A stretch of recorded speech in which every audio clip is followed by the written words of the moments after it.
திமுகவோடு கூட்டணி சேர்ந்தாலும் சரி, அதிமுக கூட்டணியிலே சேர்ந்தாலும் சரி, தாவேகாவுக்கு ஆதரவு தெரிவித்தாலும் சரி, அது தவறா சரியா என்ற விவரம் எனக்கு தேவையில்லை.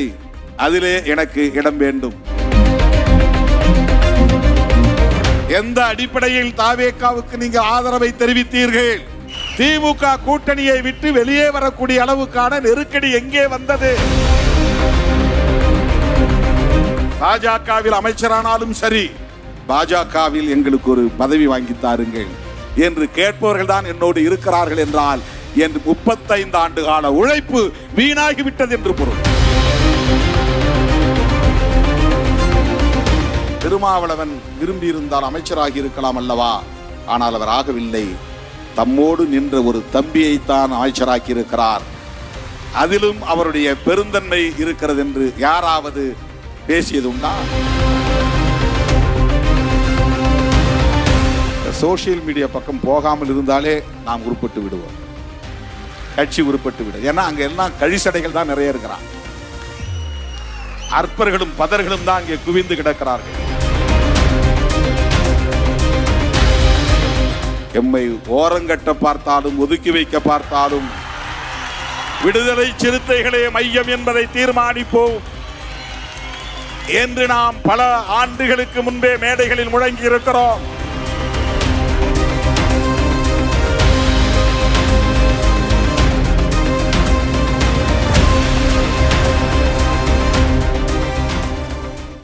இது என்ன பாயசத்துக்கா? இதுதாமா பாயசத்தோட secret. Sweet and condensed milk from Milky Mist. பார்த்தாலே தெரியுது நல்ல சூப்பர் பாயசம். Sweet and condensed milk from Milky Mist. Aachi Masala. எந்த சமையலும் ருசி தேடும் ரகசியம். 20 ரூபாய். பாலபிரஜாபதி அடிகளார் அவர்கள் அன்பு தேசம் என்கிற ஒரு இயக்கத்தை தொடங்கிய போது என்னை அழைத்தார். எல்லோரும் அப்போது ஆளாளுக்கு கட்சி தொடங்கிய காலம் அது. வெவ்வேறு பெயர்களில் கட்சியை தொடங்கினார்கள். அப்போது அன்பு கொடி என்று ஒரு கொடியை அறிமுகப்படுத்தினார். இந்த தேசம் அன்பு தேசமாக மாற வேண்டும் என்கிற விருப்பின் அடிப்படையில் அவர் ஒரு அரசியல் இயக்கம் தொடங்கினார். அன்பு தேசம் என்கிற ஒரு இயக்கம். அந்த தொடக்க நிகழ்விலே என்னை அழைத்து சிறப்பித்தவர் நம்முடைய அடிகளார் அவர்கள். அந்த கூட்டத்தில் நான் சொன்னேன், ஐயா, அம்பேத்கர் என்கிற பெயர் தலித்துகளின் தெருக்களில் மட்டும்தான் உச்சரிக்கப்படுகிறது. வேறு எந்த சமூகத்திலும் யாரும் மறந்தும் தம்முடைய பிள்ளைகளுக்கு அம்பேத்கர் என்று பெயர் சூட்டுவதில்லையே. இது ஏன்? யாரிடம் சாதி உணர்வு மேலோங்கி இருக்கிறது?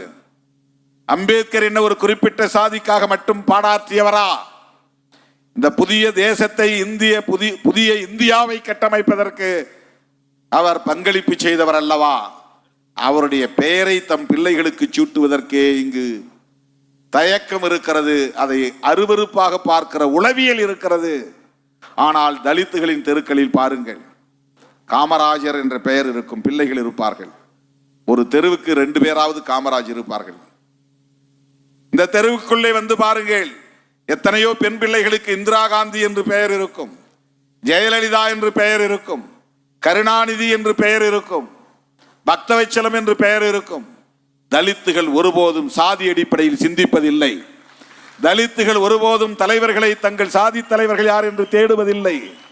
தலித்துகள் பொதுவாக அனைத்தையும் பார்க்கிற பரந்த பார்வை உள்ளவர்கள். இவர் எங்கள் சாதி இல்லை என்று எந்த தலைவரையும் தலித்துகள் புறக்கணித்ததில்லை. இந்த தெருக்குள்ளே உள்ளே நுழைந்தால் அத்தனை சாதி தலைவர்களின் பெயர்களும் தலைவர்கள் என்கிற அந்த பார்வையில் சூட்டப்பட்டிருக்கும். ஆனால் தலித் தெருவை அடுத்த எந்த தெருவிலும் தப்பி தவறி கூட அம்பேத்கர் என்ற பெயரை கேட்க முடியாது. இந்த கவலையை நான் வெளிப்படுத்திய போது உடனே எழுந்த அடிகளார் அந்த மேடையிலேயே சொன்னார், எங்கள் ஐயா வழியை பின்பற்றக்கூடிய குடும்பத்தில் ஒருவருக்கு அடுத்து பிறக்க போகிற ஆண் பிள்ளைக்கு நான் அம்பேத்கர் என்று பெயர் சூட்டுவேன். ஒரு பிள்ளைக்கு மட்டுமல்ல, 100 கணக்கிலே 1000 கணக்கிலே இனி அந்த பெயரை நான் சூட்டுவேன் என்று சொன்னார். அதன்படி ஒரு பிள்ளை பெற்ற தாய் தந்தையர் எடுத்து வந்து அன்புவனம் என்கிற அவருடைய ஆசிரமத்தில் கொண்டு வந்தவர் கையிலே கொடுத்து பெயர் சூட்ட விரும்பிய போது, கொஞ்சம் இருங்கள், நான் திருமாவளவனை அழைக்கிறேன் என்று எனக்கு தொலைபேசி போட்டு வர சொல்லி, சாமி தோப்பிலே என் முன்னால் அந்த பிள்ளைக்கு செக்க செவேல் என்று பிறந்திருந்த அந்த பிள்ளைக்கு, வெள்ளைக்காரன் பிள்ளை என்பதை போல இருந்த அந்த பிள்ளைக்கு, அந்த குழந்தைக்கு அம்பேத்கர் என்று என் முன்னால் பெயர் சூட்டினார்.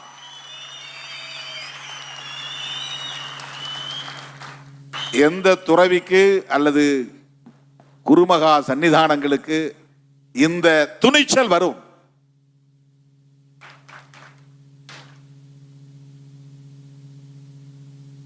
அந்த பையன் இன்னமும் அம்பேத்கர் என்கிற பெயரிலேயே லயோலா கல்லூரியில் படித்து பட்டம் பெற்று இப்போது திரை கதாநாயகனாக மாறிவிட்டான்.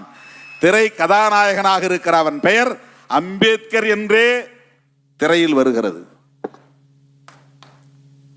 அடிகளார் என்னை அந்த மேடையில் சொன்னார், இனி திருமாவளவன் என் தத்து பிள்ளை என்று சொன்னார். அதன் அடிப்படையில் தான் அவர் குடும்பத்தில் நடந்த திருமண நிகழ்ச்சிகளை என்னை முன்னிறுத்தி நடத்தினார். இப்போது நான் நெகிழ்ந்து போனேன். எனது இறுதிச் சடங்குகளை திருமாவளவன் இருந்துதான் செய்ய வேண்டும் என்று இந்த மேடையிலே அறிவித்திருக்கிறார். தோழர்களே, இப்படிப்பட்ட ஆளுமைகள் வெளிச்சத்திற்கு வராமலேயே, பொதுவெளிக்கு வராமலேயே, மெயின் ஸ்ட்ரீம் அந்த மைய நீரோட்டத்திற்கு வராமலேயே எவ்வளவோ பேர் இருக்கிறார்கள். அவர்களையெல்லாம் அடையாளம் காண்பதுதான் இந்த நிகழ்வின் நோக்கம். மேடையில் அமர்ந்திருக்கிற ஒவ்வொருவரை பற்றியும் நான் அப்படி பேச முடியும். தோழர் போ வேல்சாமி அவர்கள், தோழர் ரவிக்குமார், பேராசிரியர் ஆ மார்க்ஸ் ஆகியவர்கள் 80களின் 90களின் அந்த காலகட்டத்தில் நடத்திய நிறப்பிரிகை என்கிற இதழ் அரசியல் அரங்கில் பெரும் உரையாடலை தொடங்கி வைத்த இதழ். நான் அப்போது கோவையிலே அரசு ஊழியராக பணியாற்றி கொண்டிருந்த போது 90-91 அந்த காலகட்டத்தில் சில நண்பர்கள் தேடி வந்து எனக்கு அந்த இதழை கொடுப்பது உண்டு. அப்போது ரவிக்குமார் அவர்களின் கட்டுரை, பேராசிரியர் ஆ மார்க்ஸ் அவர்களின் கட்டுரைகள், தோழர் போ வேல்சாமி அவர்களின் கட்டுரைகள், பிரேம் அவர்களின் கட்டுரைகள், ரமேஷ் அவர்களின் கட்டுரைகள் என்று பல தோழர்களின் கட்டுரைகளை எல்லாம் படிக்கிற வாய்ப்பை பெற்றவன் நான். அந்த அடிப்படையில் தான் தோழர் ரவிக்குமார் அவர்களை நான் கட்டாயப்படுத்தி பதவியை ராஜினாமா செய்துவிட்டு சிறுத்தைகள் இயக்கத்திலே நீங்கள் சேர வேண்டும், ஒரு இயக்கத்தோழராக இருந்து உங்கள் களப்பணிகளை நீங்கள் ஆற்ற வேண்டும் என்று வற்புறுத்தி அவரை பதவி விலகச் சொன்னேன். பொதுவாக அரசியல் கட்சி தலைவர்கள் அறிவார்ந்தவர்கள் உடன் இருக்க வேண்டும் என்று விரும்ப மாட்டார்கள்.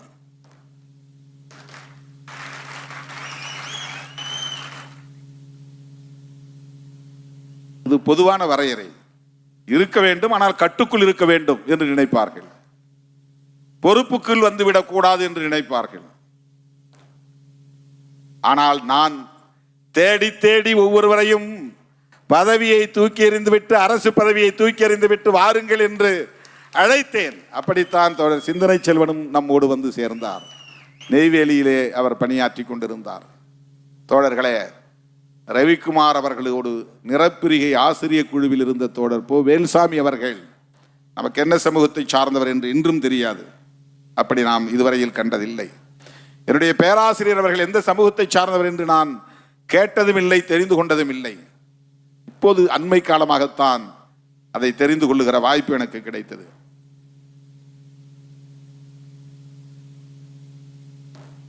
ஆக வேல்சாமி அவர்கள் இந்த மண்ணில் நிலவுகிற சாதிய கட்டமைப்பை தகர்க்க வேண்டும் என்கிற நோக்கத்தோடு அவருடைய சிந்தனைகளை பல நூல்களாக தமிழ் சமூகத்திற்கு கொடையளித்திருக்கிறார். அவரை நாம் அங்கீகரித்திருக்கிறோம். அக்கா ரூத் மனோரமா அவர்கள் மிகப்பெரிய ஒரு பெண் ஆளுமை. ஒரு வரியில் ஒரு வார்த்தையில் சொல்லிவிட முடியாது. அங்கொன்றும் இங்கொன்றுமாகத்தான் பெண்கள் பொது வாழ்வுக்கு வருகிறார்கள், மேடைகளுக்கு வர தயங்குகிறார்கள், ஒலிபெருக்கி பிடிக்க பயப்படுகிறார்கள், விமர்சனங்களுக்கு அஞ்சுவதுதான் அதற்கு காரணம். ஆனால் இவர் உலக நாடுகள் முழுவதும் சுற்றி பயணித்துக் கொண்டிருக்கிறார். இன்றைக்கு நேற்றைக்கல்ல, கிட்டத்தட்ட அரை நூற்றாண்டு காலமாக அவர் உலக நாடுகள் முழுவதும் சுற்றி கொண்டிருக்கிறார். தேசிய அளவில் அவரை அறியாதவர்கள் யாரும் இல்லை என்று சொல்ல முடியும். ஆக சிறந்த ஒரு பெண்ணிய ஆளுமை. எத்தனையோ பலரை அவர் ஆளாக்கி இருக்கிறார், ஊக்கப்படுத்தி இருக்கிறார். அவர் தலித், கிறித்தவர் என்கிற அடையாளத்தை கொண்டவர். இந்தியா முழுவதும் தலித் கிறித்தவர்களின் நிலை என்ன என்பது நமக்கு தெரியும். அவர்கள் கல்வியில் மேம்பட்டு இருக்கலாம், அதன் மூலம் பொருளாதாரத்திலும் கூட வளமடைந்திருக்கலாம். ஆனால் சோசியல் ஸ்டேட்டஸ், சமூக தகுதி என்னவாக இருக்கிறது? சட்டம் அவர்களை எப்படி பார்க்கிறது? இது நம் முன்னுள் உள்ள மிக முக்கியமான ஒரு சவால் இது. ஆனால் அவர் தலித் கிறித்தவரோடு சுருங்கி நின்றுவிடவில்லை. அதை தாண்டி பெண்ணியம் இங்கே வெல்ல வேண்டும், எல்லா இயக்கங்களிலும் பெண்கள் பங்கேற்க வேண்டும், அனைத்து ஆட்சி நிர்வாக கட்டமைப்புகளிலும் பெண்கள் 1/3 இடம்பெறக்கூடிய வகையிலே இடஒதுக்கீட்டு உரிமை வேண்டும் என்று குரல் எழுப்பிக் கொண்டிருக்கிறார்.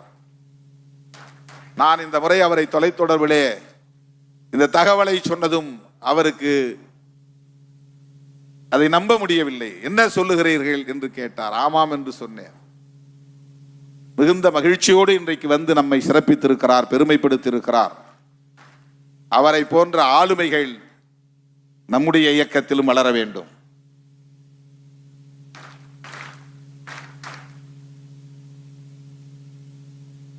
இதுவரையில் அவர் எம்எல்ஏ ஆக வேண்டும், எம்பி ஆக வேண்டும் என்று விரும்பியதில்லை.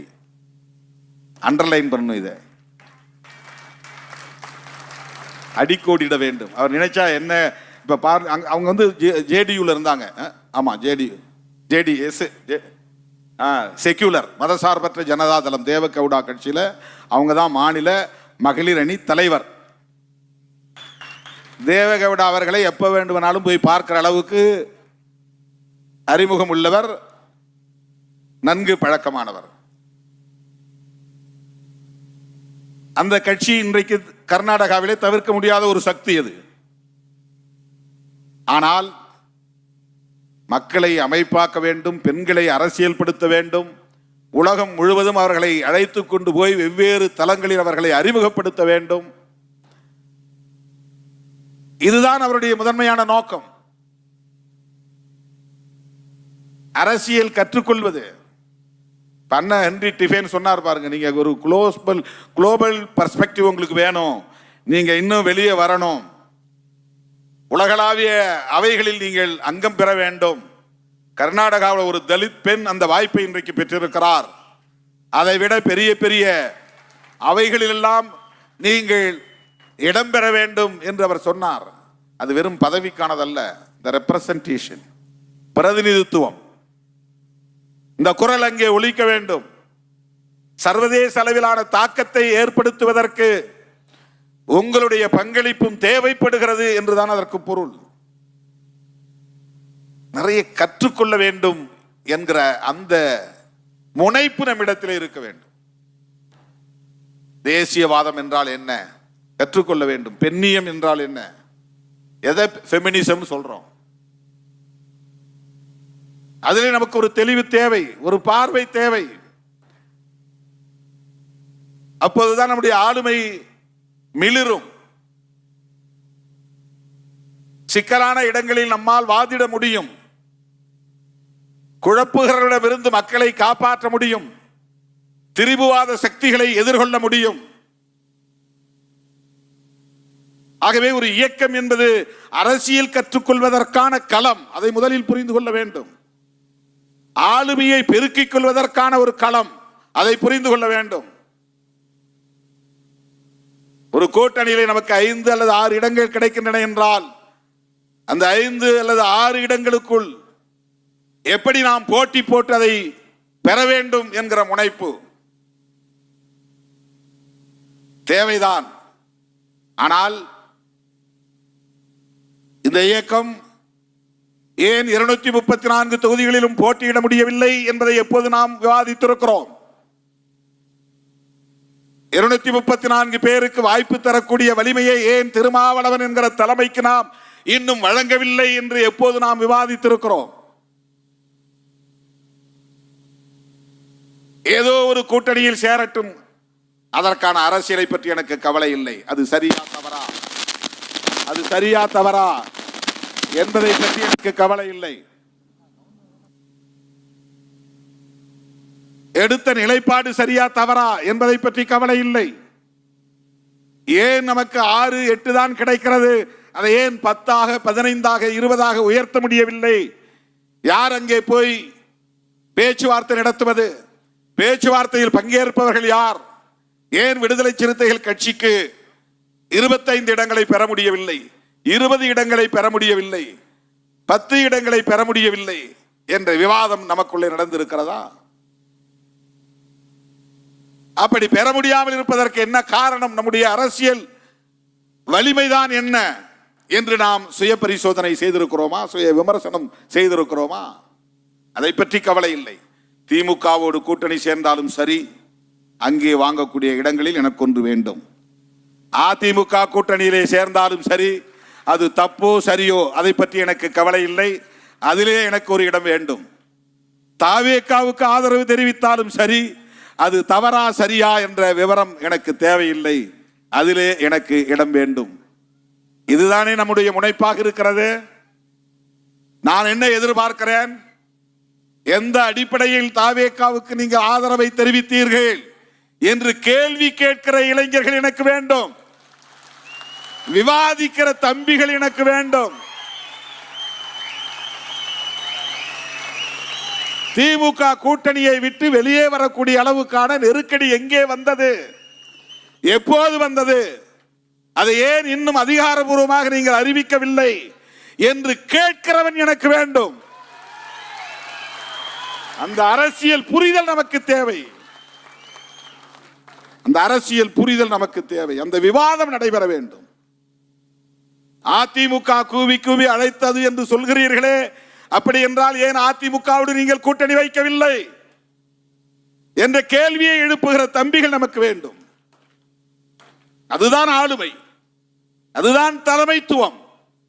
உங்களுக்கு வாய்ப்பு கிடைச்சதில்ல, ஏன் போகல? எத்தனை பேர் கேட்டீர்கள்? பாஜகவிலே அமைச்சராக முடியும் என்கிற வாய்ப்பு இருக்கிற போது அதை ஏன் தவிர்க்கிறீர்கள்? எத்தனை பேர் கேட்டீர்கள்? நான் சொல்லுகிற விளக்கம் மட்டுமே போதுமா? ஒருவேளை நான் போய் சேர்ந்தால் அதுவும் சரி என்பீர்களா? அமைச்சர் ஆனால் அதையும் கொண்டாடுவீர்களா? எப்படியாவது இங்கேயும் எங்களுக்கு ஒரு வாய்ப்பு தாருங்கள் என்று தான் கேட்பீர்களா? பாஜகவில் அமைச்சரானாலும் சரி, பாஜகவில் எங்களுக்கு ஒரு பதவி வாங்கி தாருங்கள் என்று கேட்பவர்கள் தான் என்னோடு இருக்கிறார்கள் என்றால் என் 35 ஆண்டு கால உழைப்பு வீணாகிவிட்டது என்று பொருள்.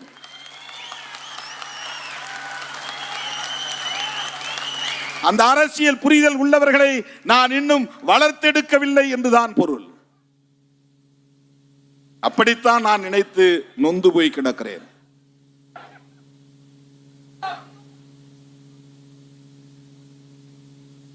கட்சி நடத்தி பார்த்தால் தான் தெரியும்.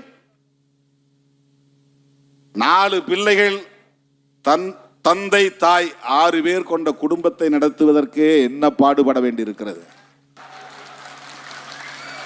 புருஷன் பேச்ச பெண்டாட்டி கேட்கறதில்ல, பொண்டாட்டி பேச்ச புருஷன் கேட்கறதில்ல, பெற்ற பிள்ளைகளே பெற்றோரின் பேச்சை கேட்பதில்லை, பிள்ளைகளின் விருப்பப்படி பெற்றோர் நடப்பதில்லை. 5-6 பேர் கொண்ட குடும்பத்தை வழிநடத்துவதற்கே படாத பாடு. ஒருத்தருக்கு காய்கறி குழம்பு வைத்தா பிடிப்பதில்லை, ஒருவனுக்கு மாட்டுக்கறி ஏன் சமைக்கவில்லை என்ற கோபம், ஏன் இன்றைக்கு எனக்கு ஆட்டுக்கறி வறுவல் இல்லை என்ற கோபம், எப்ப பார்த்தாலும் வெறும் ரசம் சாம்பார் தானா என்று சண்டை. ஞாயிற்றுக்கிழமை கூட நான்வெஜ் சமைக்க மாட்டீர்களா என்று தட்டை தூக்கி எறிவது, இப்படியெல்லாம் குடும்பத்திற்குள்ளே எவ்வளவோ சண்டை சச்சரவு.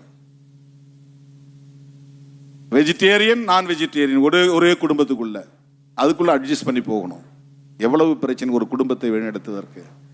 லட்சக்கணக்கானவர்களை, லட்சக்கணக்கான சிந்தனை போக்குள்ளவர்களை ஒரு இயக்கத்திற்குள்ளே கொண்டு வந்து அவர்களை அமைப்பாக்கி அரசியல்படுத்தி பல பத்தாண்டுகள் தாக்கு பிடித்து வழிநடத்துவது என்றால் சாதாரணமான விஷயம் அது? சும்மா போய் அப்படி மீடியாவில் உட்கார்ந்துட்டு ஏன் திருமாவளவன் டிலே பண்றார், ஏன் திருமாவளவன் தடுமாறுகிறார், ஏன் திருமாவளவன் குழப்புகிறார், ஏன் திருமாவளவன் மாறி மாறி பேசுகிறார்? நான் தெளிவா இருக்கிறேன், ரொம்ப தெளிவா இருக்கிறேன்.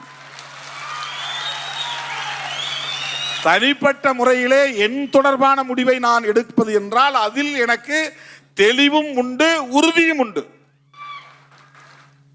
2000 நான் ஒரு முடிவு எடுத்தேன், இனிமேல் நான்வெஜ் சாப்பிட்றதுலன்னு. அதில் எந்த தடுமாற்றமும் இல்லையே, மாறி மாறி நான் எந்த முடிவும் எடுக்கலையே. இடையில எப்பயாவது நான் போய் நான் வெஜிடேரியன் சாப்பிட்டேன்னா கிடையாது, வெஜிடேரியன் முடிவு பண்ணேன். இந்த நிமிஷம் வரையிலும் மீன்னா எனக்கு அப்படி பிடிக்கும். இப்போ உங்களுக்கு நீங்க சாப்பிட்டு இருந்தா கூட எனக்கு எச்சில் ஊறும். மீன் அப்படி நான் மீன், ஏன்னா ஆற்றங்கரையில் பிறந்து வளர்ந்தவன் நான். தினந்தோறும் எங்க அம்மா சேலையை போட்டு மீன் பிடிச்சிட்டு வந்து, கெண்டை குஞ்சியாவது பிடிச்சிட்டு வந்து குழம்பு வச்சு கொடுப்பாங்க. எங்க அப்பா தினந்தோறும் காட்டு வேலையை முடிச்சுட்டு தூண்டில் போட்டு மீன் பிடிச்சிட்டு வருவார். அப்படி மீன் குழம்பு இல்லாத நாளே கிடையாது.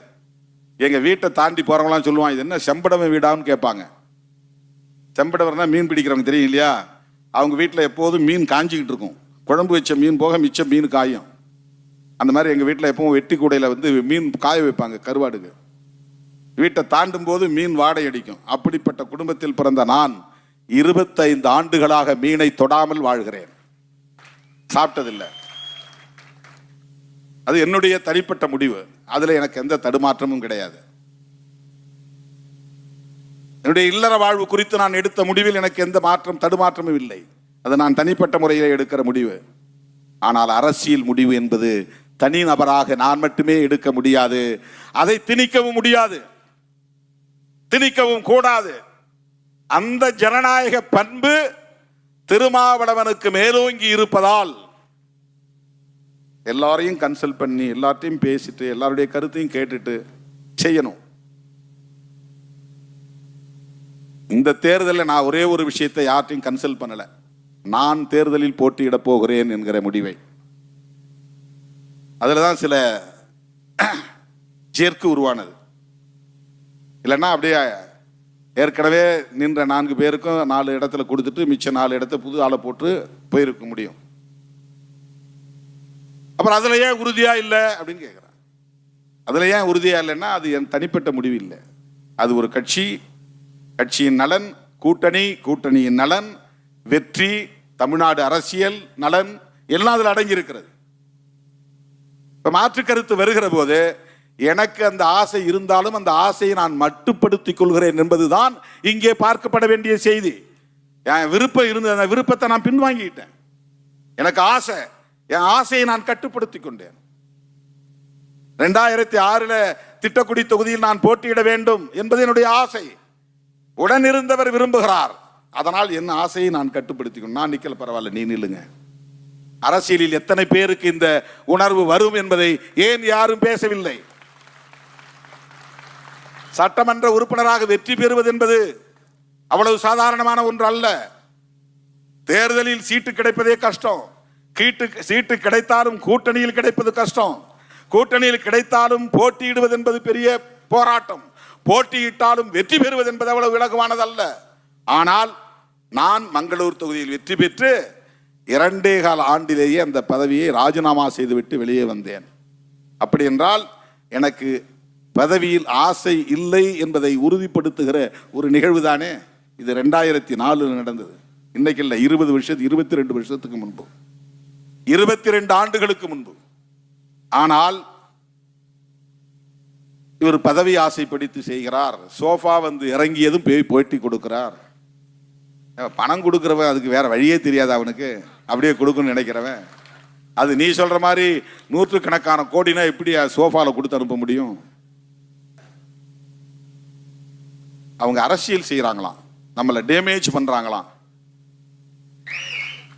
நம்மளை காயப்படுத்துறாங்களாம், நம்முடைய தலைமையை பலவீனப்படுத்துறாங்களாம். என்னை பற்றி எனக்கு தெரியும், என்னை மதிப்பிட வேறு எவருக்கும் அந்த ஆளுமை இல்லை, அந்த வலிமை இல்லை. என்னை பற்றி எனக்கு தெரியும், அது போதும். இவங்க ஏன் சோஃபா எடுத்துட்டு வந்தாங்கன்னு எனக்கே தெரியாது. யாரோ விஜய் வர போறான்னு சொன்ன உடனே உட்காரத்துக்கு இடம் இல்லை. ஏன்னா அந்த இடம் தலைமை அலுவலகத்தை ரெனோவேஷன் பண்ணிட்டு இருக்கிறோம் நம்ம ரொம்ப நாளா. கையில் காசு இருந்துச்சுன்னா என்னைக்கே செஞ்சு ஒரு 6 மாசத்துல முடிக்கிற வேலை அல்லது 3 மாசத்துல முடிக்கிற வேலை. வர்றவங்க தான் கொஞ்சம் கொஞ்சம் இந்த வேலையை செஞ்சு கொடுங்க, இதுக்கு கொஞ்சம் டைல்ஸ் வாங்கி கொடுங்க, இது கொஞ்சம் ஷீட்டு வாங்கி கொடுங்க. இந்த விழுப்புரம் மாவட்ட தம்பிக்கு தான் அந்த ஷீட் வாங்கி கொடுத்தாங்க, தருமபுரி தம்பிங்க அந்த டைல்ஸ் வாங்கி கொடுத்தாங்க, இப்போ புதுசாக வந்து சேர்ந்த தோழர்கள் இந்த சோஃபா வாங்கி கொடுத்தாங்க. இப்படிதான் வந்து நாம செய்யறோம். அதனால இது 3 வருஷமா நீடிக்குது, இன்னும் அந்த வேலையை நடக்கல, முடியல. ஒரு தலைமை அலுவலகத்தை செஞ்சு முடிக்க முடியல. உடனே சோஃபா வந்து இறங்கிருச்சு. அதுக்கப்புறம் திருமாவளவன் வந்தார். அது ஒருத்தன் சொல்ற குற்றச்சாட்டு. இன்னொருத்தன் வந்து இல்ல இல்ல அவர் வந்து துணை முதலமைச்சருக்கு அங்க பார்கெயின் பண்ணிக்கிட்டு இருந்தாரு, அது வந்து முடியாதுன்னு சொன்னதுக்கு பிறகுதான் இங்க வந்திருக்கிறாரு. அப்புறம் வந்து பார்ட்டி ஃபண்டு கேட்டு பிரச்சனை பண்ணிக்கிட்டு இருந்தாரு, அது நிறைவேறிச்சு போட்டிருக்கு, அதனால தான் வந்து ஆதரவு தெரிவிச்சாரு. இது ஒருத்தனுடைய குற்றச்சாட்டு. இன்னொரு பக்கம் திமுகவும் அதிமுகவும் சேர்ந்து இவரை முதலமைச்சராக்க போறாங்க, அதனால முதலமைச்சர் ஆகலாங்கிற கனவுல அவர் வெயிட் பண்ணிக்கிட்டு இருந்தாரு, அது முடியாதுன்ன பிறகுதான் இங்க வந்து ஆதரவு தெரிவிச்சாரு. என்ன நடந்தது நான் சொன்னா நிறைய வெளிப்படையா பேச வேண்டி வரும். அதை தடுத்தவனே திருமாவளவன் தான். இதை எவனும் இதுவரையில் பேசவில்லை, ஒரு ஆள் கூட பேசல. அவருக்கு அப்படி ஒரு வாய்ப்பு கிடைச்சது, அவர் நினைச்சிருந்தா வெயிட் பண்ணி அதை செஞ்சிருக்க முடியும், தமிழ்நாட்டு அரசியல் அப்படியே மாற்றி இருக்க முடியும், பெரிய ஜெர்க்க கொடுத்துருக்க முடியும், ஒரு அசைவை கொடுத்துருக்க முடியும். ஆனால் அவரே அதை வேண்டான்னு சொல்லிட்டு போய் ஆதரவு கொடுக்கிறார் அப்படின்னு ஒரே ஒரு ஆள் கூட விவாதங்களில் பேசுகிறவர்கள் பேசவில்லை. திமுகவுக்கு துரோகம் இழைத்து விட்டார்கள். யார் துரோகம் இழைத்தது? யார் துரோகம் இழைத்தது? திருமாவளவனா? மனசாட்சி உள்ள ஒவ்வொருவருக்கும் தெரியும் திருமாவளவன் நட்பில் எவ்வளவு தூய்மையாக இருக்கக்கூடியவன் என்பது. அப்படி நினைத்திருந்தால் தேர்தலுக்கு 2 ஆண்டுகளுக்கு முன்பே என்னை அந்த கூட்டணியில் இருந்து வெளியேற்றுவதற்கு என்னென்ன முயற்சிகள் நடந்தன, அதற்கு நான் உடன்பட்டேனா? என்னென்ன ஆசை வார்த்தைகள் சொல்லப்பட்டன, அதற்கு நான் இணங்கி போனேனா? நானும் சேர்ந்து உருவாக்கிய கூட்டணி மதசார்பற்ற முற்போக்கு கூட்டணி, இதை பலவீனப்படுத்த ஒருபோதும் நான் இடம் தர மாட்டேன். இதைத்தான் என்னை அணுகியவரிடத்திலே நான் சொன்னேன். திருமாவளவன் வந்தால் அதிமுக பாஜக பக்கம் திரும்பாது. அதிமுக விசிக கூட்டணியை உறுதிப்படுத்த வேண்டும் என்று எத்தனையோ மீடியேட்டர்ஸ் இடையிலே இருப்பவர்கள் என்று பேசினார்கள். இது அந்த அன்றைக்கு இருந்த அரசுக்கு, ஆட்சியாளர்களுக்கு தெரியும். உடன்பட்டேனா? அதற்கு உடன்படவில்லை. ஏன்? இன்றைய முதலமைச்சர் அனைவருக்குமான தலைவர் அம்பேத்கர் என்கிற நூலை வெளியிடுகிற போது திருமாவளவன் அவர்கள் எங்கிருந்தாலும் அவருடைய உள்ளம் இங்கேதான் இருக்கும் என்று அந்த வெளியீட்டு விழாவிலே பேசினாரே. எமது கூட்டணிக்கு வந்தால் ஆட்சியிலும் பங்கு, அதிகாரத்திலும் பங்கு தர தயாராக இருக்கிறோம் என்று சொன்னாரே. ஆட்சியிலும் பங்கு, அதிகாரத்திலும் பங்கு என்று சொன்னதும் அது சிறுத்தைகளின் முழக்கம்தான் என்று உலகமே புரிந்து கொண்டதே. அது திருமாவளவனுக்கான அழைப்புதான் என்று அரசியல் அரங்கில் இருந்த அத்தனை பேரும் புரிந்து கொண்டார்களே. அதை காரணம் காட்டி என்னால் ஓடி போயிருக்க முடியாதா? கை கொடுத்திருக்க முடியாதா? அப்போதே புதிய கூட்டணியை உருவாக்கி இருக்க முடியாதா? திமுக கூட்டணியில் கையொப்பமிடுவதற்கு 1 மாதத்திற்கு முன்பு தாவேகாவின் முன்னணி தலைவர்கள் ஒருவர் என்னை வந்து தனிமையில் சந்தித்து மீண்டும் என் விருப்பத்தை கேட்டறிந்தாரே, அவரிடத்தில் அறுதியிட்டு சொன்னேனே, தோற்றாலும் சரி பல இழப்புகளை சந்தித்தாலும் சரி மதசார்பற்ற முற்போக்கு கூட்டணி உடைபடுவதற்கு பலவீனப்படுவதற்கு நான் ஒருபோதும் இடம் தர மாட்டேன் என்று சொன்னேனா இல்லையா? அவரும் உயிரோடு இருக்கிறார். வேண்டுமானால் அவரிடத்தில் கூட விசாரித்துக் கொள்ள முடியும்.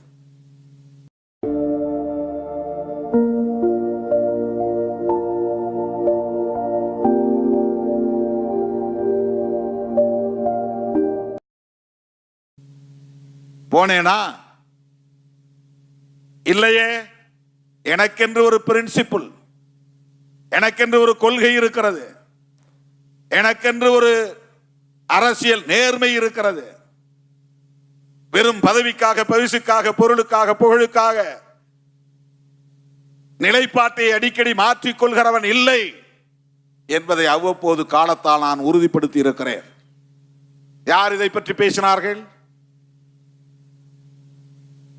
பார்கெயின் செய்தேன், பேரம் பேசினேன், படியவில்லை என்றும், வாய்ப்பு நிறைவேறவில்லை, அதனால் இன்றைக்கு தாவேகாவுக்கு ஆதரவு என்றும் பலரும் இன்றும் பேசிக் கொண்டிருக்கிறார்கள். திராவிட முன்னேற்ற கழக தலைமையிலான மதசார்பற்ற முற்போக்கு கூட்டணிக்கு விடுதலை சிறுத்தைகள் கட்சி எந்த வகையிலே துரோகம் இழைத்தது யாராவது சொல்ல முடியுமா? ஆதாரம் காட்ட முடியுமா? வெளிப்படையாக விவாதிக்க முடியுமா? தாவேகாவுக்கு ஆதரவு தெரிவிக்கிற கடைசி நொடி வரையில் திமுக தலைமைக்கு தகவல் கொடுத்தேன். நாங்கள் இப்படித்தான் முடிவெடுக்க போகிறோம், இப்படித்தான் நிலைப்பாடு எடுக்க போகிறோம், இதுதான் காரணம். வெளிப்படையாக பேசினோமா இல்லையா? ஒப்புதல் பெற்றோமா இல்லையா? அந்த தோழமையை பாராட்டினோமா இல்லையா? அந்த நட்புறவை சிதைக்க கூடாது என்பதில் உறுதியாக இருந்தோமா இல்லையா? தோழர் ரவிக்குமார் அவர்களும் சிந்தனை செல்வன் அவர்களும் அன்றைக்கு என்னோடு நெருக்கமாக இந்த இடத்தில் சேருவதென்று முடிவெடுத்தால், நீங்களே அமைச்சரானால்தான் தமிழ்நாடு முழுவதும் ஒரு எழுச்சி உருவாகும், அதற்கு நீங்கள் உடன்பட வேண்டும், அதுதான் சிறப்பாகவும் இருக்கும். ஒன்று ஆதரவு தருவதில்லை என்ற நிலைப்பாட்டை எடுக்க வேண்டும். அப்படி இல்லை என்றால் ஆதரவு தருவது என்று முடிவெடுத்தால் நீங்களே அமைச்சராவதுதான் சரியாக இருக்கும் என்ற ஆலோசனைகளை தந்தார்கள். இந்த ஆலோசனை சரிதான், இல்லை என்று நான் மறுக்கவில்லை. ஆனால் அதற்கும் நான் உடன்படவில்லை. என்னை பொறுத்தமட்டில் என்னை பற்றிய தனிப்பட்ட முடிவு, அதை எடுப்பதற்கு எனக்கு தனி அதிகாரம் இருக்கிறது, சுதந்திரம் இருக்கிறது. தோழர் ரவிக்குமார் இடத்திலே நான் சொன்னேன், தனிப்பட்ட முறையில் என்னுடைய கருத்து இது, ஆனால் கட்சி கருத்து என்று இதை நான் திணிக்க மாட்டேன். கட்சி சார்பில் அனைத்து பொறுப்பாளர்களும் இங்கே இல்லை என்கிற போது, பொதுச் செயலாளர்கள் என்கிற முறையில் நீங்கள் இருவரும் சொல்லுகிற கருத்தை நான் ஏற்றுக்கொள்ளுகிறேன் என்று 10 நாட்களுக்கு பிறகுதான் தோழர்களே 9ஆம் தேதி ஆதரவு என்கிற நிலைப்பாட்டை நாம் தனித்து வெளியே இருந்து ஆதரவு தருவது என்கிற நிலைப்பாட்டை மட்டும் அறிவித்தோம். கம்யூனிஸ்டுகளுக்கு என்ன நிலைப்பாடோ அதுதான் நம்முடைய நிலைப்பாடு. அவர்கள் எடுப்பதை போல் நாங்களும் எடுப்போம் என்று நான் சொன்ன வாக்குறுதியை இன்றைக்கு நிறைவேற்றினேன்.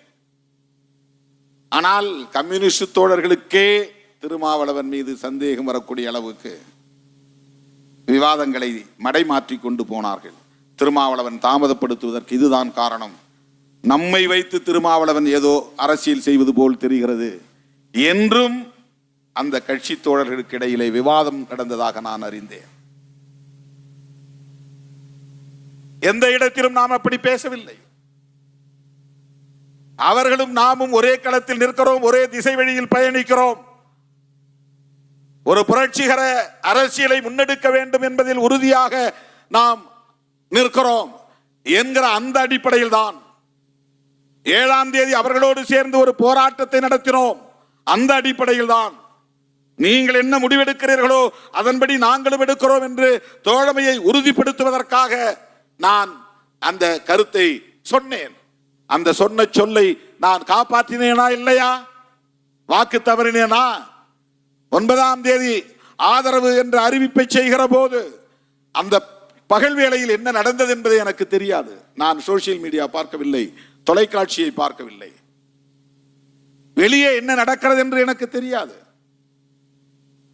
ஏன் தலைமையகத்திற்கு பத்திரிகையாளர்கள் வந்தார்கள் எனக்கு தெரியாது. யாரும் அழைக்கவில்லை, அவர்களே தேடி வந்தார்கள். தோழர்களே, 9ஆம் தேதிக்கு பிறகு 21ஆம் தேதி தான் அமைச்சரவையில் தேர்வது என்று நாம் முடிவெடுத்தோம். அமைச்சரவையில் சேர்ந்தது அவ்வளவு பெரிய குற்றமா? பெரியார் வெளிவந்தவர்கள் பெருமைப்பட்டு இருக்க வேண்டாமா? அமைச்சரவையிலே இடம்பெற்றது, வன்னி அரசுவை நான் அறிவித்தது, இதையெல்லாம் வெவ்வேறு கோணங்களில் மடைமாற்றம் செய்து திரிபுவாதம் செய்யக்கூடியவர்கள். அந்த இடத்திலே திருமாவளவன் விரும்பி இருந்தால் அமைச்சராகி இருக்கலாம் அல்லவா? ஆனால் அவர் ஆகவில்லை. தம்மோடு நின்ற ஒரு தம்பியைத்தான் அமைச்சராக்கி இருக்கிறார். அதிலும் அவருடைய பெருந்தன்மை இருக்கிறது என்று யாராவது பேசியதுண்டா? அதை பாராட்டியதுண்டா? அதை சுட்டி காட்டியதுண்டா? அந்த வாய்ப்பை தான் பயன்படுத்திக் கொள்ள வேண்டும் என்றல்லவா திருமாவளவன் முனைந்திருக்க வேண்டும். ஆனால் அப்படி அவர் அதை செய்யவில்லை.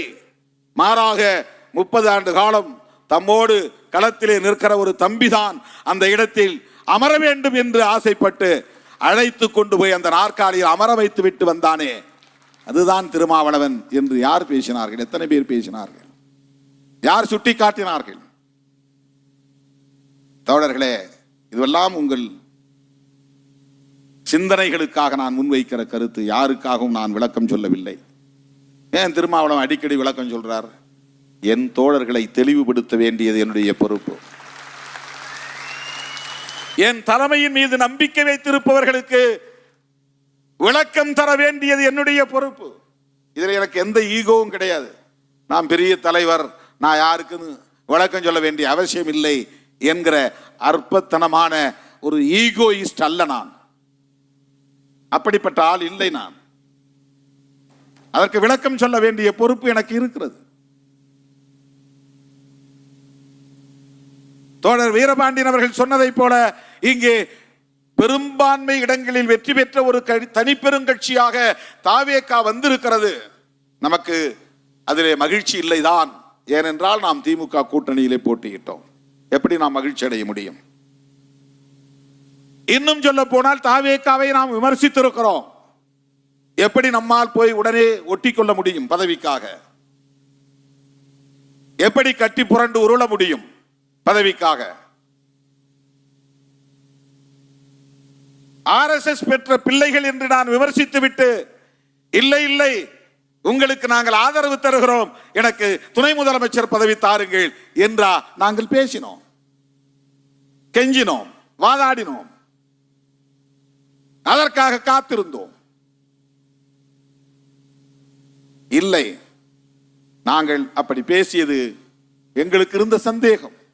நேருக்கு நேர அந்நிய அரசை அமைச்சர் நாற்காலியிலே அமர வைத்த பிறகு நானும் தோழர் ரவிக்குமார் அவர்களும் தோழர் சிந்தனை செல்வன் அவர்களும் 3 பேரும் அமர்ந்து முதலமைச்சரோடு பேசிக் கொண்டிருந்த போது நான் சொன்னேன், எனக்கு உங்கள் மீது தேர்தலுக்கு முன்பு இருந்த சந்தேகம் இது. ஆனால் நீங்கள் எடுத்திருக்கிற இந்த முடிவு எங்களை வியப்புக்குள் ஆழ்த்தி இருக்கிறது. நீங்கள் நினைத்திருந்தால் அதிமுக ஆதரவை பெற்று ஆட்சியை உடனே அமைத்திருக்க முடியும், அல்லது அதிமுக கூட்டணியில் உள்ள பிற கட்சிகளின் ஆதரவும் உங்களால் பெற்றிருக்க முடியும். ஆனால் மதசார்பற்ற சக்திகளாக களத்தில் மக்களால் அடையாளம் காணப்பட்டிருக்கிற எங்களை போன்றவர்களை நீங்கள் அழைத்து ஆதரவு கேட்டிருப்பது ஒரு துணிச்சலான முடிவு. ஆகவே நீங்கள் எடுத்திருக்கிற இந்த நிலைப்பாட்டை நாங்கள் அங்கீகரிக்க வேண்டியது எங்களுடைய பொறுப்பு. மத சார்பின்மையில் உங்களுக்கு ஒரு நம்பிக்கை இருப்பது எங்களுக்கு வெளிப்பட்டு இருக்கிறது. அது தேர்தலுக்கு முன்பு இருந்த சந்தேகம். இந்த நிலைப்பாடு அந்த சந்தேகத்தை போக்கி இருக்கிறது. எனவே ஆதரவு நல்குகிறோம், உறுதியாக இருப்போம், என்றைக்கும் தோழமைக்கு உண்மையாக இருப்போம், நட்புக்கு உறுதியாக இருப்போம். 5 ஆண்டுகள் வரையில் உங்கள் ஆட்சி தொடரும், அதற்கு நாங்கள் உற்ற துணை இருப்போம் என்று சொன்னேன். இதில் என்ன துரோகம் இருக்கிறது? பத்திரிகையாளர்கள் கேட்கிறார்கள், நீங்க திமுக கூட்டணியில் தான் இருக்கீங்களா இல்லையான்னு. திராவிட முன்னேற்ற கழகத்தின் தலைமையிலான கூட்டணியில் விடுதலை சிறுத்தைகள் இல்லை என்று திமுக தலைமையே அறிவித்து விட்டது. நான் அறிவிக்கவில்லை, இதுவரையில் நான் அறிவிக்கவில்லை. தாவேகா கூட்டணியில் இருக்கிறோமா என்றும் நான் சொல்லவில்லை. அமைச்சரவையில் இருக்கிறோம். கூட்டணி பற்றிய பேச்சுவார்த்தை 1ஆம் தேதி நடந்ததில் பங்கேற்றிருக்கிறோம். இன்னும் அங்கே எந்த முடிவும் எடுக்கப்படவில்லை. அப்படி ஒரு கூட்டணி அமைந்தால் அதில் இடம்பெறுவோம். அதிலே எங்களுக்கு எந்த ஐயமும் இல்லை. இதை ஏன் இப்போது நான் சொல்லுகிறேன் என்றால், திராவிட முன்னேற்ற கழகத்தின் தலைவர்கள் அத்தனை பேரும் ஒன்று கூடி விடுதலை சிறுத்தைகளில் இருந்து ஒருவரை அழைத்து கட்சியிலே இணைத்த போதே திமுக தலைமையே சொல்லுகிறது, விடுதலை சிறுத்தைகளோடு எங்களுக்கு உறவில்லை என்று. நானா சொன்னேன்? விடுதலை சிறுத்தைகளோடு கூட்டணி இல்லை என்ற அறிவிப்பை செய்தது யார்? பெருமதிப்பிற்குரிய மேனாள் முதலமைச்சர் அண்ணன் முத்துவேல் கருணாநிதி ஸ்டாலின் அவர்கள்தான். எனது மதிப்புக்குரியவர். அவர் மீதான மதிப்பு என்றைக்கும் குறையாது, அது வேறு. பாஜகவில் இருக்கிற தலைவர்களுக்கே மிகுந்த மரியாதை கொடுக்கிறவன் திருமாவளவன். அவர்கள் கொள்கை, அவருடைய அரசியல் நமக்கு பகை, அவ்வளவுதான். தனிநபர்கள் யாரும் இல்லை. அக்கா தமிழிசை சவுந்தரராஜன் எங்கே வந்தாலும் தேடி போய் வணக்கம் சொல்லுகிறவன் நான். அண்ணன் பொன்னார் அவர்கள் வழியிலே பார்த்தாலும் வண்டியை நிறுத்திவிட்டு ஓடி போய் அவருக்கு கை கொடுக்கிறவன் திருமாவளவன்.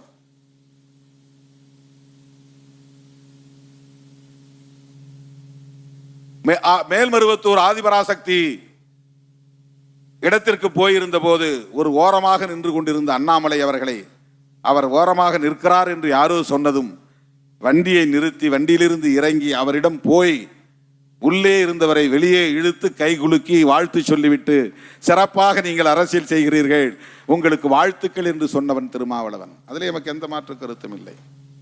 அடிக்கடி விமான நிலையங்களில் அன்புமணி ராமதாஸ் அவர்களை நான் சந்திப்பது உண்டு. அவர் பார்த்தாலும் பார்க்காவிட்டாலும் நான் பார்த்தால் அவரை பின்னால் போய் தட்டி வணக்கம் சொல்லிவிட்டு செல்லுவது என்னுடைய வழக்கம்.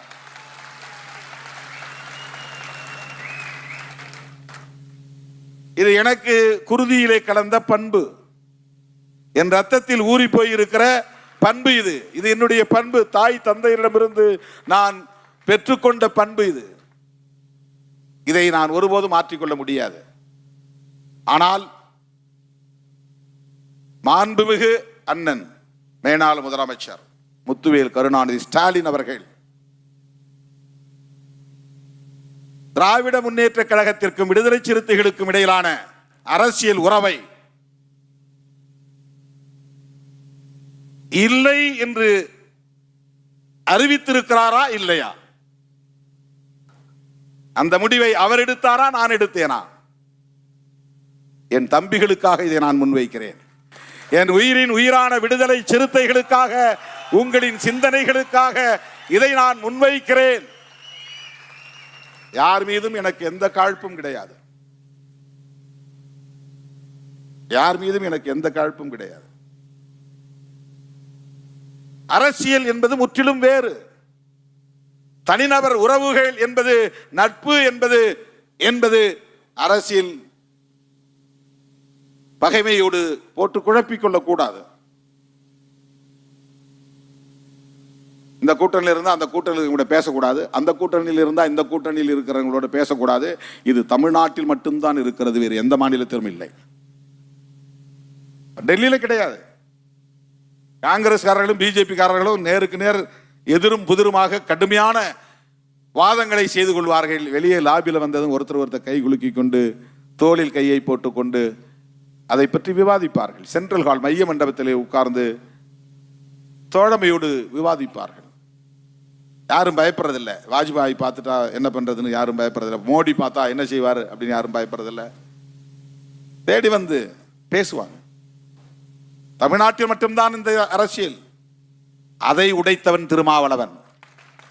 திமுக கூட்டணியில் இருந்த போதே முதலாக அப்போல்லா மருத்துவமனையில் அனுமதிக்கப்பட்டிருந்த மேனாள் முதலமைச்சர், அன்றைய முதலமைச்சர் செல்வி ஜெயலலிதா அவர்களை போய் முதலில் பார்க்க போனவன் திருமாவளவன். அதை நான் உடைச்சேன். கூட்டணி இங்கதான் இருப்போம், அதனால என்ன இருக்கு, அதையே போய் பார்க்க கூடாது? பார்த்துட்டு வந்தாலும் திமுக கூட்டணியில் தான் இருப்போம். அண்ணன் எடப்பாடியாரை பார்த்தாலும் திமுக கூட்டணியில் தான் இருப்போம். யாரை பார்த்தாலும் திமுக கூட்டணியில் இருப்போம். ஏன்னா நாங்கள் எடுத்த நிலைப்பாட்டில் எங்களுக்கு ஒரு தெளிவு இருக்கிறது, உறுதிப்பாடு இருக்கிறது. அதுல எந்த ஊசலாட்டமும் கிடையாது, எந்த உள் நோக்கமும் கிடையாது, எந்த லாப நட்ட கணக்கும் கிடையாது. இன்றைக்கு தாவேகா கூட்டணியில் இருக்கிறதுனால நாம ஏதோ மழுப்பி பேசுறோமா? தம்பி யாரோ ஒருத்தன் வீடியோவை நான் பேசும்போது ஸ்பீக்கர்ல போட்டிருக்கிறான், அதை எவனோ ஒருத்தன் லைவ்ல போட்டிருக்கிறான், அது வெளியில ஒருத்தன் எடுத்து திருமாவளவன் அம்பலம் ஆகிட்டாருன்னு போடுறான். என்ன பேசுறான்? அதில் என்ன பேசுற? அங்க உடம்புல எந்த காயமும் இல்லை, எக்ஸ்டர்னல் இன்ஜுரிஸ் எதுவுமே இல்லை, வெட்டு இல்லை, குத்து இல்லை, காயம் இல்லை, ஹேங்கிங், 2 பேரும் தூக்குல தொங்குறாங்க. இதை போய் நீ திருநாட்டு தான் போடணும் அப்படின்னு எப்படி நீ வற்புறுத்த முடியும்? அது அந்த ஆட்சி இருந்தாலும் சரி, எந்த ஆட்சி இருந்தாலும் சரி. ஆனா ஒரு தலித் எந்த முறையில் பாதிக்கப்பட்டாலும் எஸ்சி/எஸ்டி ஆக்ட் போடணும். அது என்ன சங்கதியா இருந்தாலும், எந்த வழக்கா இருந்தாலும், தலித் அல்லாதவர்கள் அதில் சம்பந்தப்பட்டு இருந்தா, ஒரே ஒரு ஆள் இருந்தா கூட எஸ்சி/எஸ்டி ஆக்ட் போடணும். அதை போட சொல்லலாம். பிராக்டிக்கலா தான் பேசணும். நாம எப்பவுமே நாம அதிகாரிகளுக்கு எதிராக தூண்டி விட்டது கிடையாது, எந்த சமூகத்துக்கு எதிராகவும் தூண்டி விட்டது கிடையாது. அங்க இருக்கிற தம்பிகளை கம்யூனிஸ்ட்ல வந்திருக்கிறாங்க, அவங்களோட கலந்து பேசுங்க, அவங்க என்ன சொல்றாங்கன்னு கேளுங்க, அவங்களோட சேர்ந்து முடிவெடுங்க அப்படிலாம் நம்ம பேசிட்டு, சிந்தனை செல்வன் பக்கத்தில் உட்காந்துருக்காரு, அவர்கிட்டையும் பேசுங்க அப்படின்னு கொடுத்து பேச வச்சு அவங்களுக்கு வழிகாட்டணும். போஸ்ட்மார்ட்டம் பண்ணட்டும், அதை அனுமதிங்க. இது எல்லா வழக்குகள்லையும் நம்ம சொல்றது தான். போஸ்ட்மார்ட்டம் பண்ணாம நீ எப்படி எவிடன்சஸ் எடுக்க முடியும்? அதுல நமக்கு நிறைய ஆதாரங்கள் கிடைக்கும். 100% அதிகாரிகள் மீது சந்தேகப்பட்டா, மருத்துவர் மீது சந்தேகப்பட்டா எதுவுமே செய்ய முடியாது. அப்ப போஸ்ட்மார்ட்டம் நடக்கணும். அதை முறைப்படி எப்படி பதிவு செய்யணும், அதுக்கான வழிமுறைகள் என்ன, எத்தனை டாக்டர் கொண்ட கமிட்டி அதில் இருக்கணும், எப்படி அதை வீடியோ பதிவு பண்ணணும், இறந்து போனவருடைய உறவினர்கள் போய் முதல்ல பாடியை ஓப்பனா பார்க்கும்போது, பேர் பாடியை பார்க்கும்போது உடல்ல எக்ஸ்டர்னல் இன்ஜுரிஸ் இருக்கான அவங்களும் பார்க்கலாம். அதை போய் பாருங்க. வெறுமனே தூக்கில தொங்குறான், அப்போ அடித்து தூக்கில் தொங்க வைக்கப்பட்டார்களா, உண்மையிலே அவர்களே தூக்கில் தொங்கினார்களா என்ற கேள்வி எழுகிறது. கொன்ற பிறகு தூக்கில மாற்றுறது இருக்குது. அப்போ ஹயாய்டு போன்கிறது கழுத்துல உடையாது, அப்படியே தான் இருக்கும். இவனா தூக்கு போட்டிருந்தானாக்க, தூக்கில தொங்கின பிறகு ஆணா இருந்தா அவனுக்கு மோஷன் வெளியே போயிருக்கும், செமன் வெளியே வந்திருக்கும், நாக்கு வெளியே தொங்கி போயிருக்கும். ஏன்னா அவன் நாக்கை கடிப்பான். என்னதான் அவன் தூக்கு போடுறதுக்கு அவனே முடிவெடுத்தாலும் கூட தப்பிக்கணுங்கன்னு அவன் உடம்பு, அவன் மைண்ட் போராடும். இதெல்லாம் சிம்டம்ஸ், இதெல்லாம் சைன்ஸ். இப்ப இதெல்லாம் பார்க்கணும்னா போஸ்ட்மார்ட்டம் போகணும். எத்தனை மணி நேரத்துக்கு முன்னாடி இறந்த பாடி அப்படிங்கறத கண்டுபிடிச்சிருவான். ரிகர் மார்டிஸ் அப்படின்னு ஒன்று இருக்கு, உடம்புலாம் விரைச்சுங்க, அப்படியே உடனே விரைக்காது. அது விரைச்சி இருந்துச்சுன்னா இது இப்ப சாவுல இத்தனை மணி நேரத்துக்கு முன்னால சேர்த்து இருக்கிறான் அப்படின்னு கண்டுபிடிச்சிட முடியும். கண்ணுடைய பீப்பிள், அந்த கரு விழி இருக்கு பாருங்க, அது ஒரு குறிப்பிட்ட நேரம் வரையிலும் அப்படியே இருக்கும். அதுக்கப்புறம் தான் அது டைலைட் ஆகும். அது டைலைட் ஆயிருக்கா, அப்படியே இருக்கா, அந்த காலத்தை வச்சு கண்டுபிடிப்பாங்க. இதெல்லாம் ஃபாரன்சிக் மெடிசின்ல இருக்கிற விஷயங்கள். இப்ப இதையெல்லாம் பார்க்கணும்னு சொன்னாக்க போஸ்ட்மார்ட்டம் பண்ணணும். அவன் குடிச்சிருந்தா இறைப்பையில ஆல்கஹால் இருக்கும், ஆல்கஹால் இருக்கான்னு பார்ப்பாங்க. பாய்சன் இருக்கும், பாய்சன் இருக்கான்னு பார்ப்பாங்க. இதெல்லாம் ரூல்ட் அவுட் பண்ணணும். இவ்வளவும் செஞ்சாதான் நீ அதை மர்டராங்கிறத உறுதிப்படுத்த முடியும். அப்ப போஸ்ட்மார்ட்டமே பண்ண விட மாட்டேன் அப்படின்னா அது சரியான அணுகுமுறை கிடையாது. அது முரட்டுத்தனமான ஒரு அரசியல். அது அப்ப நான் போய் போஸ்ட்மார்ட்டம் பண்ண அப்படின்னு சொன்னதை வச்சுக்கிட்டு நாம ஏதோ பேரம் பேசுறோம், அதை பண்றேன், இதை பண்றேன்னு மீடியாவில் கேவலமா எழுதுறாங்க. இந்த சோசியல் மீடியா பக்கம் போகாமல் இருந்தாலே நாம் உருப்பட்டு விடுவோம், கட்சி உருப்பட்டு விடும். ஏன்னா அங்க எல்லாம் கழிசடைகள் தான் நிறைய இருக்கிறான். அற்பர்களும் பதர்களும் தான் அங்கே குவிந்து கிடக்கிறார்கள். நம்முடைய வளர்ச்சியை பிடிக்காதவர்கள் அங்கே அவதூறுகளை பரப்புகிறார்கள். எப்படா இவன் மட்டும் இவன் கூட வந்தவன் பூரா காலியா போயிட்டான், இவன் மட்டும் நிக்கிறானே. இந்தியா முழுக்க எல்லாரும் நாம சொல்லல, அவங்களா சொல்றான். எனக்கு அதுக்கப்புறம் தான் தெரியுது கிங் மேக்கர் திருமான்னு போடுறான். நானா போட சொன்னேன்? காலம் தீர்மானிக்கிறது. விஜய் தீர்மானிக்கல, நான் தீர்மானிக்கவில்லை, காலம் தீர்மானிக்கிறது. காங்கிரஸ் கடைசியா முடிவு பண்ணியிருந்தா காங்கிரஸ் தான் கிங் மேக்கர். அவங்க முதல் நாளே போயிட்டாங்க. நமக்கு பின்னால கம்யூனிஸ்டுகள் முடிவு பண்ணியிருந்தா அவங்க தான் கிங் மேக்கர். நமக்கு முன்னால அவங்க போயிட்டாங்க. நாடே எதிர்பார்த்து கொண்டு திருமாவளவன் என்ன முடிவு பண்ண போற? ஏன்னா இன்னும் தேவை 2 தான். Only 2 seeds. 107 112 ஆச்சு, 112 116 ஆச்சு, 118க்குன்னு 2 தான் வேணும். இந்த 2 திருமாவளவன் கையில் இருக்கு. திருமாவளவன் எஸ்னார்னா பதவி ஏற்பு, இல்லைன்னா அப்புறம் இந்த 2 பேரை வேற எங்கேயாவது பிடிக்கணும். மறுபடியும் அதிமுக கூட்டணிக்கு போகணும். அது போகக்கூடாது. ஐயுஎம்ல பிடிக்கணும், இல்லைன்னா விசிகே பிடிக்கணும். ஐயுஎம்எல் 70 ஆண்டுகளா திமுக கூட்டணியில் இருக்கிறவங்க, அவ்வளவு சீக்கிரம் அவங்க வெளியே வரமாட்டாங்க. அப்ப இந்த ஒரு ஆள் தான் முதல்ல நாம வீழ்த்த வேண்டிய ஆள் அப்படின்னு அவங்க கணக்கு போடுறாங்க. நம்மளை வாங்க நாங்க வச்சிருக்கிறோம் கூப்பிட்டோமா? இல்ல. நாங்க இதை தந்தா இதை தாங்க அப்படின்னு நம்ம பேசணுமா? இல்ல. இதை எல்லாவற்றையும் காலம் தீர்மானிக்கிறது.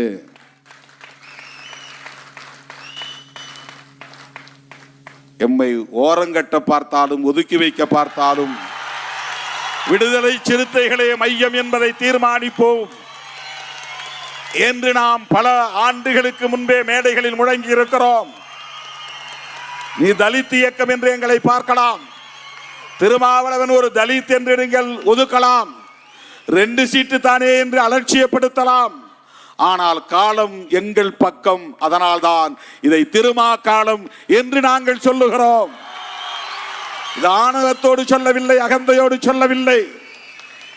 25-30 ஆண்டுகளாக தாக்கு பிடித்து நிற்பதே ஒரு ஆளுமையின் அடையாளம், ஒரு லீடர்ஷிப்புக்கான அடையாளம். அது நான் ஆசைப்பட்டிருந்தால், அங்கும் இங்கும் ஊசலாடி இருந்தால் எப்போதே நான் வெளுத்து போயிருப்பேன், அம்பலப்பட்டு போயிருப்பேன், ஓரங்கட்டப்பட்டிருப்பேன். ஆனால் வஞ்சகம் நிறைந்த, சூது சூழ்ச்சி நிறைந்த இந்த அரசியல் களத்தில் 25 ஆண்டு காலம் தேர்தல் அரசியல் களத்தில் தாக்கு பிடித்து நிற்கிறோம் என்று சொன்னால் நம்முடைய அரசியல் உத்திகளும் அரசியல் நேர்மையும் தான் காரணம். ஆகவே காலம் இதை தீர்மானித்திருக்கிறது. தோழர்களே, ஏற்ற தாழ்வுகள் அரசியலில் எப்போதும் வழமையானதுதான், வெற்றி தோல்வி வழக்கமானதுதான். ஆனால் வெற்றி தோல்விகளை கண்டு முடிவெடுக்காமல் உண்மையிலேயே எந்த நோக்கத்திற்காக இயக்கத்தை நாம் உருவாக்கினோமோ அந்த நோக்கத்தில் நாம் உறுதியாக இருக்க வேண்டும். அதுதான் முதன்மையானது.